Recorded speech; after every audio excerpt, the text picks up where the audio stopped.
Hello, everyone. I'm here with another interview for Breast Diesel for our magazine, and I'm very happy to have someone that I'm sure most of you know, and maybe those of you who have lived in a cave for the past years don't know her, but our guest is someone who's very famous on YouTube and someone who makes us teachers happy because she is clearly a teacher and very professional and she knows what she's talking about. So today with us we have Carina Fragozo from the YouTube channel English in Brazil. Hi, Carina.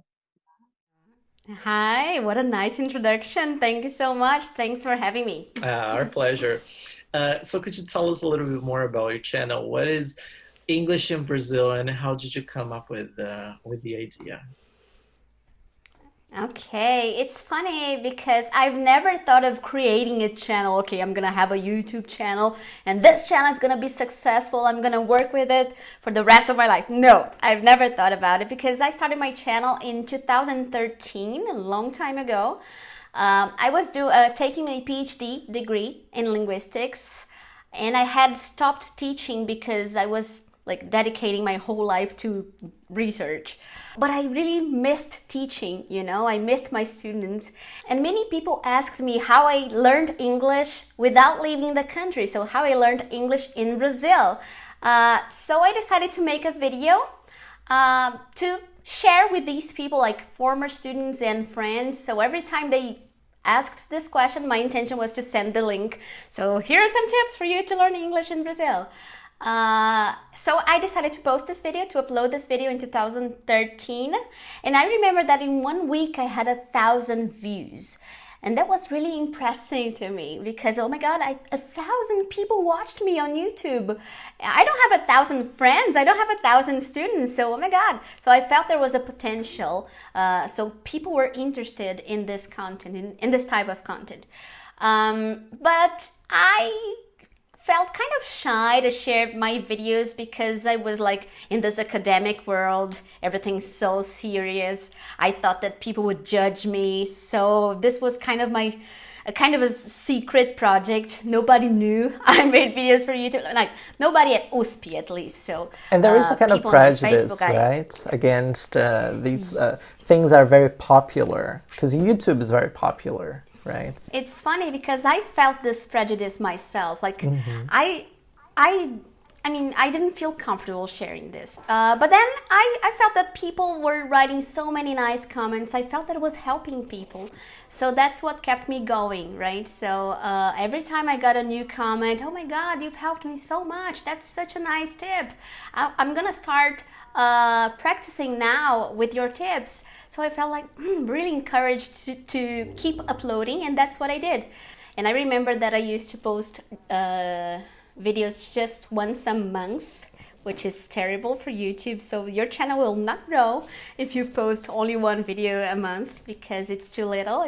You should upload at least once a week. But that time I wasn't that interested in growing a YouTube channel. I was just interested in sharing my thoughts and my tips. And then it became English in Brazil. It's funny, right? Because last year I finished it was in 2017 I finished my PhD. And my channel had about 500,000 followers, I Which guess. is already a And I had to lot. make yeah, and I had to make a decision. So am I going to follow the traditional academic career? Am I gonna take a concurso or something like that? Or am I gonna focus on YouTube, on English in Brazil and see what happens? So the answer is, well, I decided to focus on English in Brazil and see what would happen. And now my channel is about to reach a million subs and it's my career. I get my money and my salary from YouTube and from everything it represents, like lectures, workshops, books, and wow, it's just amazing. And we're very happy for you. Thank And I you. always tell everyone, if you like a YouTuber, content creator, watch the ads. The ads are very important because that's where people make money from, right? Exactly, exactly. From views and from the ads, yeah. Yeah, so the ads are important. So please don't skip the ads if you like any content creator, not necessarily educational, because this is very important. And I know that you've shot videos with a few other YouTubers with English language teaching channels. How do you see this phenomenon of YouTube videos for language learning? Like, what are the pros and cons for the learner? Okay, I think that there are so many channels nowadays, which is just amazing, because nowadays you don't need to necessarily pay for an English course if you want to learn English, because there are many great teachers sharing not only tips but classes and a sequence of classes for you to follow, which is, I mean, it's a revolution. I feel it's a revolution in education. I feel it's just amazing, because when I was a teenager, I couldn't afford an English course because it was very expensive. I always say that I'm not sure if I was poor or if the courses were expensive, and I think both. I was both as well. Yeah. But nowadays, if you have access to the internet, and if you're really motivated to start learning, you can learn online using free content, which is just amazing. And I think it's been changing not only students' lives, but also teachers' lives. So you see, my life has changed because of YouTube. I have a profession now that didn't exist like 5 years ago or 10 years ago. So this is what's amazing. You can choose the teacher you want to follow. You can choose the time of the day you want to study. You can stop the video and watch it again. I mean, this is just amazing. You are very independent. And I think that what's not that good is that well, you don't have many opportunities to speak, right? So there's That's no true. Interaction. So this is one of the challenges of learning online. And also you have to find the content yourself, because there's a lot of people. Some are good. I'm not talking about people, but content. Let's talk about content, so it's not that personal, right? So there is good content and there's bad content, or not so good content.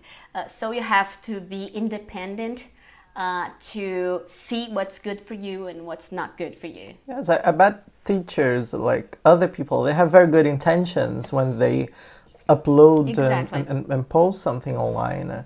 And we must acknowledge that it's hard, right? It's hard to put yourself out there. So you should always treat people kindly and respectfully, even if we don't quite agree or we don't think their content is good. Being online is not easy. It might look easy, it might seem to be, but it's not easy at all, because when I upload a video, hundreds and thousands of people are gonna watch me, and it's not only students, like a very specific group of people. No, it's native speakers, professionals, teachers. So it's not easy. I have to do a lot of research for every video I post, because I'm not a native speaker, so I can make mistakes. But I feel that if they make a mistake, people will analyze it as a case example. Exactly. Interesting. So, but if I make a mistake, they're gonna be the first ones It's to say, totally oh, different. why did you say it? Yeah, it's totally different. So I feel a lot of responsibility. It's hard. But fun. Yeah, at the no, same time. I can imagine, and as the truth is that as non-native speakers of the language, we have to work harder. As sad as I am Much to admit harder. this, we have to work harder, Yeah. right? Yeah. And but interesting that you said that you do so much research before creating content. So how has this changed or helped in any way your professional development? So if I decide to upload a video about the verb to be, I do a lot of research on the verb to be, believe it or not, because I don't want to say that something is incorrect. People don't say it this way, because then I will get a comment from someone who's in the northeast of Scotland saying, people use English this way here. True story. Okay. So yeah, so I remember that in one video I said, well, you shouldn't say use because this is grammatically wrong. Nobody says use in English. And then I got a message saying, people in Ireland say use. So I said, oh, damn it. So I have to do a lot of research on every topic, which is amazing because I like studying, I like learning, so it's fun, it's nice for me. Yeah. But sometimes I feel that I could upload more videos if I didn't take so much time doing so much research. Sometimes I feel this extra responsibility because I know that you guys, you teachers, you trust me. So I feel, oh my God, I can't disappoint them. So I have to do a lot of research. So yeah, that's how I feel. No, we do. And it's interesting. Something I really like about our channel is that for sure this is conscious. You avoid words such as mistake, this is wrong, and thinking of English as a lingua franca and the whole idea of rethinking, redefining error, that's something that really connects with me. Yeah, yeah. I don't like saying this is wrong, don't say it this way, because I don't want people to feel like shy or, I mean, insecure when they speak English. I want them to feel confident. So if you make a mistake, that's okay. Everybody makes mistakes, right? Everybody makes mistakes. As you said, people are harder on us as non-native speakers of the language, and I wish they weren't. But harder on us as teachers, not as, like, if you're a student, that's okay. When we think of YouTube, I watch a lot of things on YouTube, and I know the comments are not always really nice. And do you have any maybe recommendations on how other teachers can deal with criticism when they put themselves out there? Well, I can say a lot of things, but when you get the first criticism, you're gonna feel bad. That's like inevitable. People will say, you're ugly, I don't like your voice. So how can you react to this?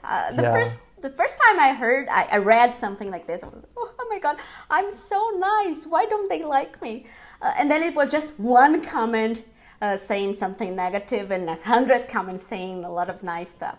Well, you have to get used to it. Nowadays, I really don't care, really, seriously, unless it's something related to my content or to something I could really improve.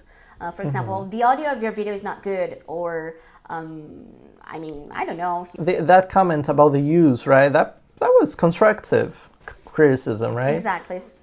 But I get very little hate, very little. People feel grateful. People feel encouraged to learn. So yeah, my audience is amazing, really. Nice, because you are amazing. So we get what we send to the world. So when you talk about that, like, you have followed quite a traditional path. I mean, you've done your BA and then your master's and then your PhD. And at the same time, ELT tends to be a more informal industry. And so, in your opinion, what are the benefits of pursuing further education? Oh, that's a hard question. I mean, I feel much more independent to create my materials, for example, and to choose the books I want to read and apply. So when I talk about pronunciation, for example, I know what I'm talking about, even though I'm not talking about phonetics and phonology. Everything is like, I have this theoretical background. It helps me prepare my classes, and it helps me understand the processes that students go through. So, for example, why do people say catchy instead of cat? I know that it's a syllable thing. So the syllable structure in English is different from Portuguese. So they insert this vowel in order to adapt this phonological structure to our language. So yeah, it's fine. I know where the error or the mistake comes from. But actually I took my PhD because I thought I would be a professor. That's what I wanted to be.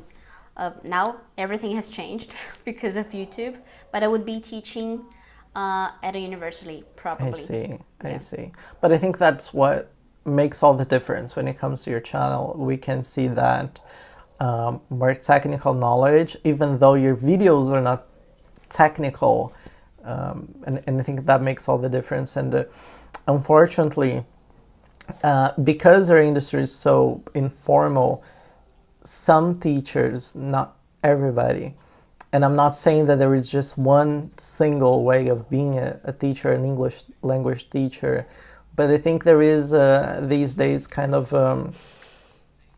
some kind of prejudice when it comes to the BA, the Letras course. And I've seen a video in which you talk about that and how good of an experience you had, right?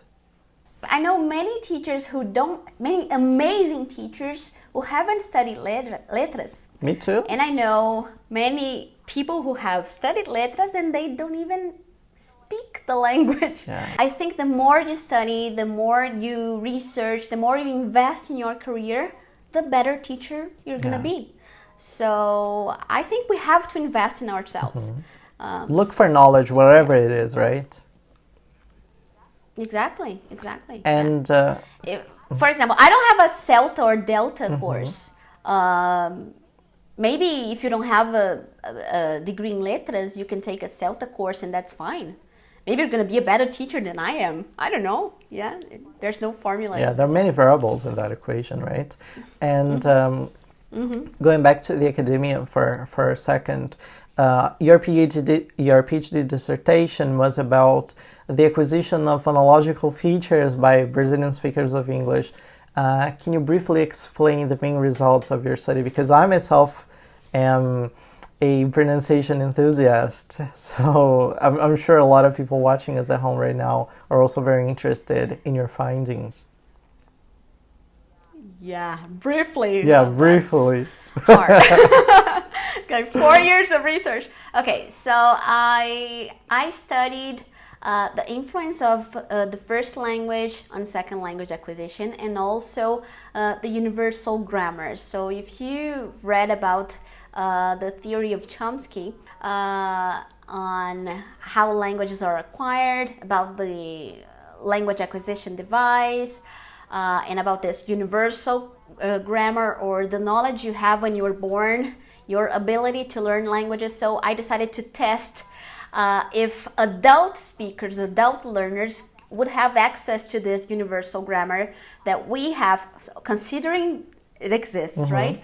That we have when we're kids. So I analyzed 3 phonological rules. The first one was stress shift, which is a rule that exists both in English and in Portuguese, which is when you say Jesus Cristo, we have a stress clash. Jesus Cristo. So we say Jesus Cristo, Bourbon Shopping instead of Bourbon Shopping. And we have the same process in English. We say 13, we don't say 13 men, we say 13 men.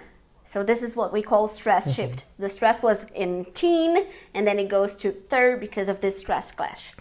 So I analyzed this phonological rule to see if we would transfer this rule from Portuguese to English. Fine.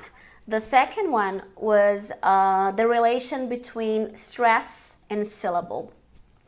So this is something that is totally different in English and in Portuguese, and this is something that would be in our universal grammar. So if my adult participants learned the aspects I tested, that would mean that they had access to universal grammar. And the third phonological rule was voicing assimilation, which is something that is not in universal grammar, and it's totally different in English and in Portuguese, which is, for example, when we say dogs, we say dogs in English with a Z sound, because the voicing of the previous sound, which is g, spreads to the following sound. And we have the same rule in Portuguese, but it's the contrary. So when we say casas amarelas, we don't say casas amarelas. It's zamarelas because it's the voicing of the following sound that influenced the voicing of the previous sound. So what I found is that, yes, it is possible to learn something that's in the universal grammar when you're an adult, which means that universal grammar is available for adult speakers. And I also found that the mother tongue plays a very important role in second language acquisition. So we transfer everything from Portuguese to English. And I also learned that there are some rules that we will never acquire, which is the case of voicing assimilation. Even very proficient speakers didn't acquire this dogs thing in English. We don't learn it. I'm not relying just on my ears, but on acoustic analysis. And yes, we never acquired this That's rule, very interesting. which is amazing, No, isn't it's it? super So interesting. people still insist on the fact that, whoa, I want to talk like a native. Guy, you probably never talk And that's like a native, okay. because even very, and that's okay. Yeah, why should we learn to talk like a native? I'm Brazilian. I'm not American. Yes, and which Yeah. native? The American from Texas, the American from New York? Like, where is this person Exactly. Exactly. So yeah, I tried to be brief, but I think I talked. from? No, you made it very clear. And I'm sure it was very brief compared to the size of your dissertation, so don't worry. And still on the topic of writing, you have a book, and your book is on the Amazon Brazil bestseller list. And so, first of all, congratulations, because we know that's very difficult to be an author in Brazil. We know it's something very difficult.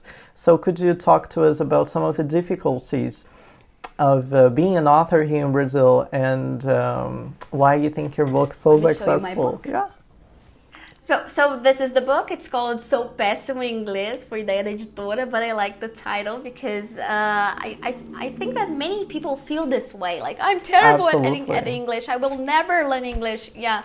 I think that one of the main difficulties for me was being by myself again, because I had finished writing my thesis, like 4 years writing a damn thesis, and then I was invited to write a book, and I was really excited. Okay, I'm gonna write a book. And then in the second month, I was like, oh my god, I'm still at home on this chair writing a book. Yeah, I felt very lonely. So this is a bad aspect of the writing process. But it's also hard to think that, oh my god, so many people are gonna read this, so it has to be perfect. I feel this all the time. It has to be perfect, it has to be interesting, I have to check everything, to double check, triple check. So it's a lot of responsibility. That's why I asked like 3 people to read the book before publishing, because of course the publisher has their like reviewers, but they were just reviewing the language. So I needed someone from my area to read it, so that's why I have amazing friends who read it. And again, Luis Otávio Barros, maybe he's gonna watch this. I'm He sure read the he book. will. Yeah, and he wrote my intro, my Oh, presentation. that's Yeah. so sweet. Yeah. Yeah, very, very cute, very sweet. And but it was, I knew this book would sell very well because of my audience. So this is actually the first project I launched. I don't have an online course, so this is my first project. So I knew that people would want to buy my first product, and so yeah, that's what happened. So people felt really excited. The publisher was very excited as well. Oh my god, it's just amazing. So the numbers were great, right? So yeah, it worked. Yes, and you mentioned the title. I love the title because I think it appeals to so many people. And Yeah, many people think they're terrible, and sometimes they're not. They just had bad experiences. And the book is wonderful, and the feedback so far has been great. Good, yeah. So Carina, thank you so much for taking the Oh. time. We are doing this on a Thursday night. It's almost It's late. 11 p.m. It's late. I'm tired. But it's so worth it because we got to talk to you, to know you a little bit better. So thank you for your work, for doing this in a very professional way, and giving us teachers hope that there is good content on YouTube, that our students can watch you, and we know that they will be in good hands. Thank you so much. And something else I would like to add. So there's space for more people, right? So if you want to create your YouTube channel, if you want to have an Instagram account and share your tips, there's space for everyone, all right? So just, my tip is, do it as a hobby at first, and then you will get more professional, and then you'll see how you can get money from it. I mean, there are many people who start on social media nowadays thinking about money, like in the first place, and these people don't go that far. Because it takes a long time. It takes time, right? Yeah, it takes time. So you have to be patient. So that's why you need to like to do it, right? But it is possible to make a living from YouTube, and not only YouTube, from online courses. So if you have a good product, if you have good ideas, so why don't you invest in your ideas, do your research, watch what's around. So you have to watch other channels, see what people are doing, and say, I don't like this, Carina, I think I can do better. So why don't you try? So do better, because then I will have to get to be even better. So you see, we grow this way. So there's space for everyone. It's a win-win, right? It's a win-win Win-win. situation. Exactly. Yeah. Very nice, very good tips. So Carina, again, thank you very much. And for you all, stay tuned for our next videos. Bye-bye.